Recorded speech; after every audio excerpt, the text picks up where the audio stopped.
Welcome back. Pakistan کی معاشی بقا کے لیے ضروری ہے کہ پاکستان میں ٹیکس دینے والوں کی تعداد میں اضافہ ہو اور اس کے ساتھ ہی پاکستان میں ٹیکس چوری کے کلچر کا خاتمہ ہو۔ اب اس کے لیے ایک بار پھر کوشش ہے، بار بار کوششیں ہوتی ہیں، اور اب ایک نئی کوشش ہے جس کے بارے میں ہم نہیں کہہ سکتے کہ واقعی کوئی کامیاب کوشش ہے یا اس کے واقعی کوئی بڑے سود بد نتائج حاصل ہوں گے۔ بہرحال اس وہاں سے FBR نے ریٹیلرز اور ہول سیلرز کو ٹیکس نیٹ پہ لانے کے لیے تاجر دوست ایپ کے ذریعے لازمی رجسٹریشن اسکیم کا آغاز کر دیا ہے۔ تاہم ٹیکس وصولی 15 جولائی سے ہوگی اور اسکیم کے تحت ہر دکاندار ہر مہینے کی 15 تاریخ تک ماہانہ ایڈوانس ٹیکس ادا کرنے کا پابند ہوگا۔ اسکیم کے تحت غیر دستاویزی معیشت کو ڈیجیٹائز کرنے میں FBR سمجھتی ہے کہ مدد ملے گی۔ 2 ہفتے قبل FBR نے ایک SRO بھی جاری کیا تھا جس کے تحت اب exchange companies, private education institution, private hospital, restaurants, guest houses, شادی halls, courier services, beauty parlours, health clubs, medical laboratories کو اس سال 1 جولائی سے پوائنٹس آف سیل سے لازمی منسلک ہونا ہوگا۔ ماہرین سمجھتے ہیں کہ پاکستان کو ٹیکس آمدن میں کم از کم 50% اضافہ درکار ہے، جس کے لیے ریٹیل ہول سیلرز کے ساتھ زراعت اور ریئل اسٹیٹ سیکٹر کو بھی ٹیکس نیٹ پہ لانا ہوگا۔ IMF نے بھی FBR کی تعمیراتی شعبے کے لیے خصوصی ٹیکس نظام ختم کر کے اسے عام انکم ٹیکس نظام کے دائرے میں لانے کی سفارش کی ہے۔ اس کے علاوہ IMF نے صنعتوں کو ٹیکس برات دینے کے لیے FBR اور کابینہ کے ثوابدیدی اختیارات کو بھی ختم کرنے کا کہا ہے۔ دوسری جانب پاکستان کا تنخواہ دار طبقہ انکم ٹیکس کے بوجھ تلے دب رہا ہے اور پچھلے مالی سال تنخواہ دار افراد نے 264 ارب روپے کا ٹیکس ادا کیا اور موجودہ مالی سال کے 8 ماہ میں 217 ارب روپے ٹیکس تنخواہ دار طبقے نے دیے، جبکہ اسی عرصے میں ریٹیلرز نے 11.2 ارب کا ٹیکس ادا کیا۔ اور تشویش کی بات یہ ہے کہ ہمارا ٹیکس ٹو GDP ریشو آج بھی 9% کے قریب ہے، جبکہ ہمارے مقابلے میں بھارت کا ٹیکس ٹو GDP ریشو 17 ہو چکا ہے، 17%۔ نیپال جیسے چھوٹے ملک کا 18% ہے۔ پچھلے ہفتے وزیر خزانہ محمد اورنگزیب نے بھی اعتراف کیا کہ ٹیکس ٹو GDP ریشو کو بڑھانا ہوگا اور ساتھ ہی پرانی روش سے ہٹ کر نئے اقدامات لینے ہوں گے۔ اس اہم موضوع پر بات کرتے ہیں، ہمارے ساتھ موجود ہے ڈاکٹر اکرام الحق، ماہر ہیں ٹیکس امور کے۔ بہت بہت شکریہ ڈاکٹر صاحب، آپ نے ہمیں جوائن کیا ہے۔ یہ فرمائیے گا کہ آپ کے خیال میں یہ ایک بار پھر ایک کوشش ہو رہی ہے کہ ہم اپنے ٹیکس نیٹ کو بڑھائیں، ٹیکس ٹو GDP ریشو کو بڑھانے کی کوشش، اور اس کے لیے اب FBR نے ایک نئی ایپ نکالی ہے، تاجر دوست ایپ ہے، اور اس کے ذریعے رجسٹریشن ہوگی اور پھر اس کے ذریعے اس کے بعد 15 جولائی سے ٹیکس لینے کا عمل شروع ہوگا۔ یہ تمام باتیں ہم دسیوں بار پہلے سن چکے ہیں، دسیوں بار اس کی ہمیں اس کی اطلاع رہی ہے، لیکن یہ بتائیے کہ کیسے اس پہ عمل درآمد ہوگا، کیسے انفورسمنٹ ہوگی، کیسے اس پہ واقعی عمل درآمد ہوگا؟ آپ کو لگتا ہے کہ کوئی اس قسم کی جو بھی تجاویز ہوتی ہیں یا جو پروڈکٹس لائی جاتی ہیں حکومت کی جانب سے، ہم نے تو کبھی نہیں دیکھا کہ اس کا کوئی حل نکلے؟ یہ تازہ ترین کاوش ہے، اس پہ آپ کو کچھ اعتماد ہے؟ شکریہ کامران خان صاحب، آپ نے درست فرمایا۔ ہر سال ہی ہم سنتے ہیں کہ کوئی نہ کوئی نیا انیشیٹو ہوگا اور پھر ہوتا کچھ نہیں۔ آپ نے دیکھا تھا کہ کہا تھا کہ ہم آپ کے موبائل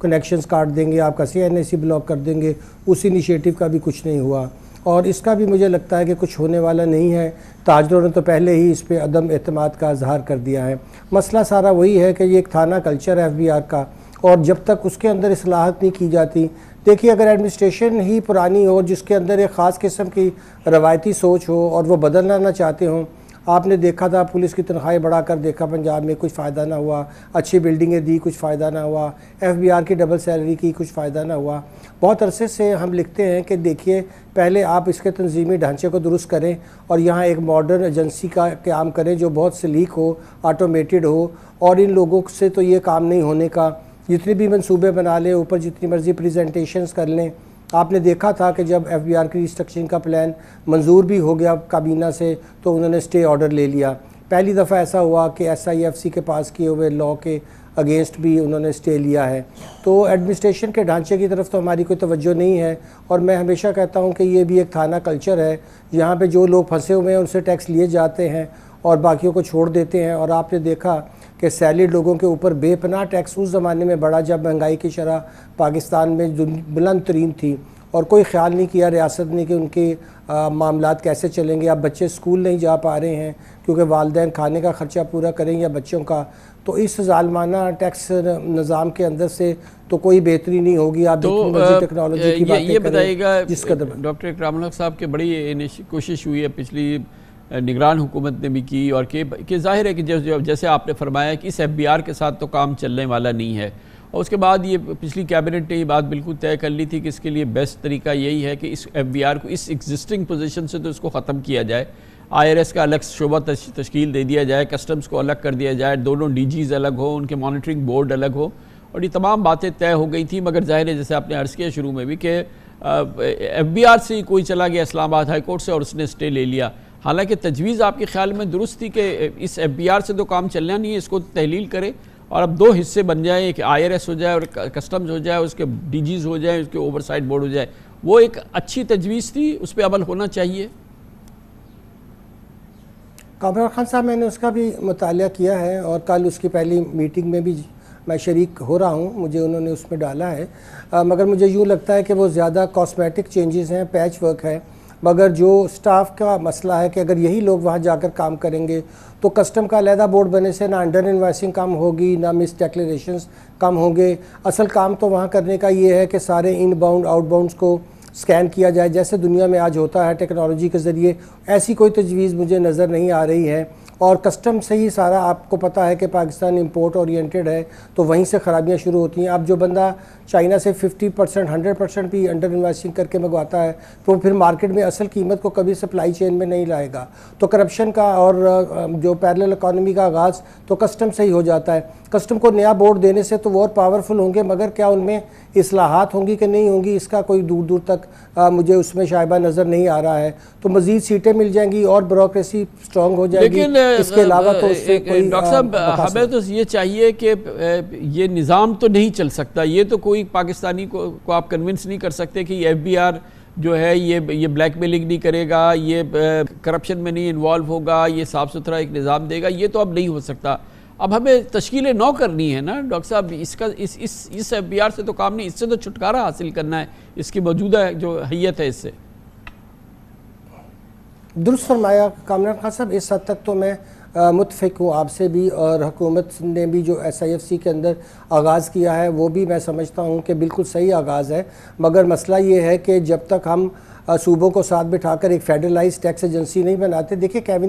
آپ چاہے کینیڈا ریونیو اتھارٹی دیکھ لیں، چاہے آپ انڈیا کا نیشنل ٹیکس کونسل دیکھ لیں، سب نے فیڈریشن کے اندر یوں موو کیا ہے کہ پوری اکانومی کا دائرہ اپنے لانے کے لیے ایک فیڈرلائز ایجنسی بنائی ہے، اور یہ فیڈریشن کے اندر جب فسکل فیڈرلزم کا مسئلہ ہو تو اس کا ڈھانچہ بھی اسی طرح کا ہونا چاہیے۔ 18th امینڈمنٹ کے بعد کسی نے توجہ نہیں دی کہ ہماری جو اکنامک پلاننگ ہے اب وہ فیڈرلائز ہونی چاہیے، نہ کہ سینٹرلائزڈ اور نہ ہی پروونشلائزڈ میرے خیال میں۔ تو ہمیں جلدی ہم فیڈرلائز ڈھانچے کی طرف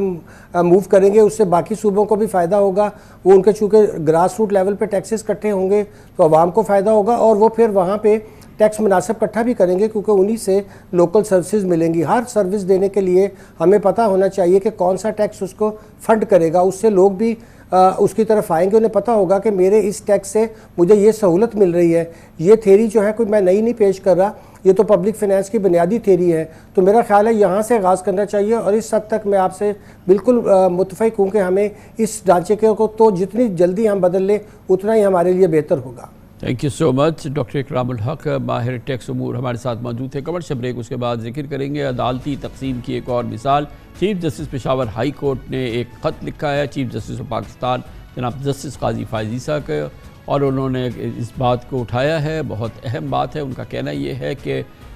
فیورٹزم ہو رہی ہے سپریم کورٹ میں، سپریم کورٹ ججز کی تعیناتی کے حوالے سے، اور انہوں نے اپنا کیس پیش کیا ہے، اور اس کے ساتھ ہی ان کا یہ کہنا ہے کہ میرٹ نہیں ہے سپریم کورٹ میں ججز کی تعیناتی پہ، اور خاص طور پہ سینئر موسٹ کیونکہ وہ چیف جسٹس ہیں پشاور ہائی کورٹ کے حوالے سے، ان کی تعیناتی ہونی چاہیے تھی، ان کو کنسیڈر کرنا چاہیے تھا۔ شکایتی خط ہے اور بہت اہم موضوع، اس پہ بات کرتے ہیں چھوٹے سے وقفے کے بعد۔